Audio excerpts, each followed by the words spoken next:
In today's tutorial, I'm going to show you how to curl your hair, and we're just going to go over the basics of curling your hair with a curling wand.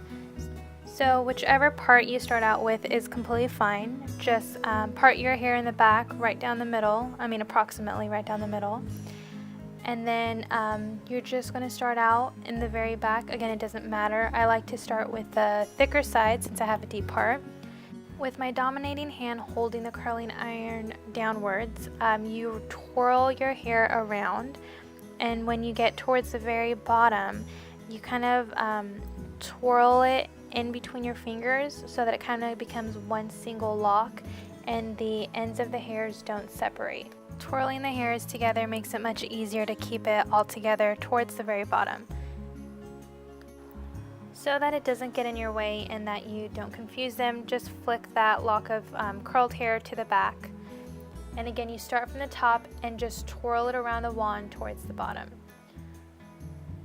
And the ends of the hair is kind of where it gets tricky.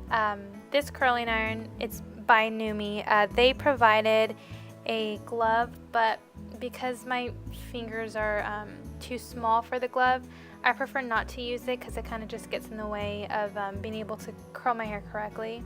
But you do want to be careful. Obviously, it's really hot. I just hold it at the very, very tips. You do want to make sure to be able to have different curls going in different directions. So if you notice this one, I twirled it towards my face, and that way you're able to have kind of a variety in the curls, and I'm just kind of giving you a look of how they look so far. And with this curl, I'm going to curl it towards the back of my head, and that way you're able to not have them all clump up together into one huge or two huge twirls in the back of your head. You'll have different curls going different ways, and it'll make the curls look a lot fuller.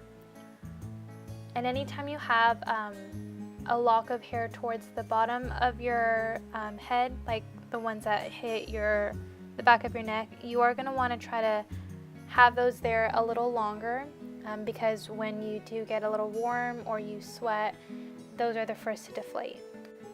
Since we have the basics down of how to twirl it around the wand, I'm going to kind of pick the pace up a little bit. It's always really important to know the kind of hair you have, so you're able to determine how long to keep it around the wand. I have a lot of hair, but it's not too thick, and it's definitely not too thin. So keeping it wrapped around that wand for about I think 8 seconds, always less than 10 though. That's always perfect for my hairstyle. And it really depends on the thickness of the lock that you grab. Since you do twirl that hair towards the bottom, it is better to grab a thinner lock of hair to curl. That way every single individual strand of hair within the lock is able to have kind of a fair chance in being able to curl properly. If they are too thick, you're kind of going to get uneven curls all around.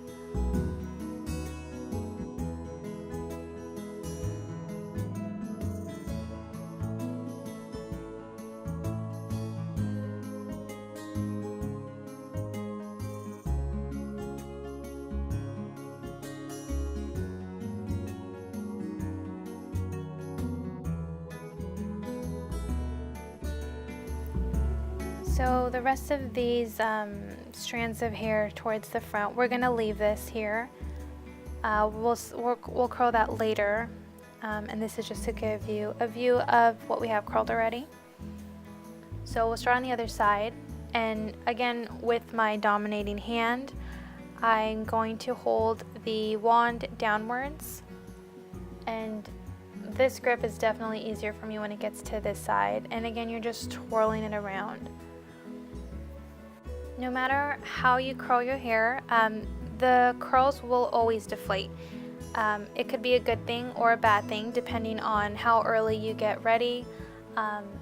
So one factor is your hair type, whether it's thick or thin, how it's able to hold the curl and for how long.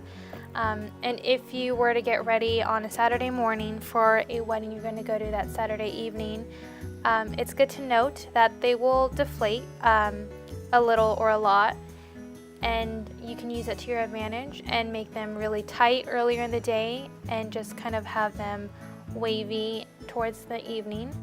And I guess that's why I really like curling my hair with this Numi wand. It's because no matter how tight or how loose they are, they look good either way to me. It sometimes just depends on the hairstyle.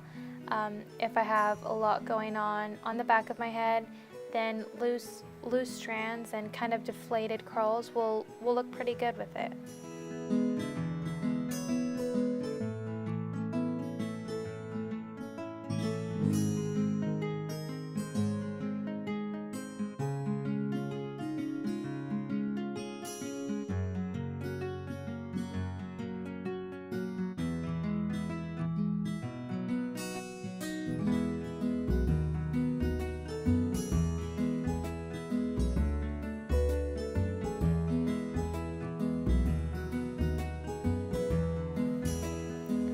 Thinner strands of hair to curl may seem kind of tedious, but I definitely prefer it over thicker locks of hair, because the thicker ones will curl unevenly, at least with this curling wand.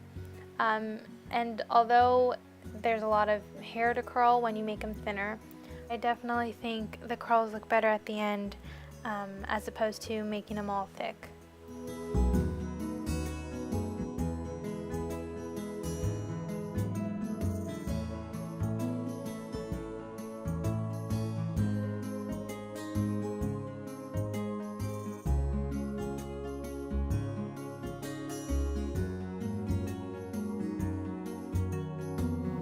You do want to constantly remember to be able to have variety in your curls by curling some towards your face and curling them away from your face as well.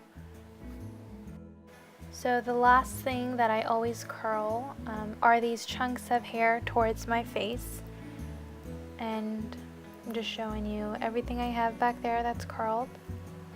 So for the front curls, I kind of split it into two, and you want to make sure it's evenly distributed, and you're going to curl it away from your face. And I always curl these front locks of hair away from my face. For me, it's really important because if they're curled towards my face, they end up looking funny, kind of curly Sue-ish or Shirley Temple-ish. Bottom line is they kind of make me look like a little girl, so I don't like to curl them towards my face. Now with these curls, since you don't want them to be too curly, I really keep them to a couple of seconds. And if you notice for this one, I drop it and I realize it needs to be curled a little more, and then I pick it up and just do it again. And there's no problem with that, but there would be a problem if it was over curled. So I prefer to be a little safe than sorry. Thanks for watching, and I hope this tutorial helps.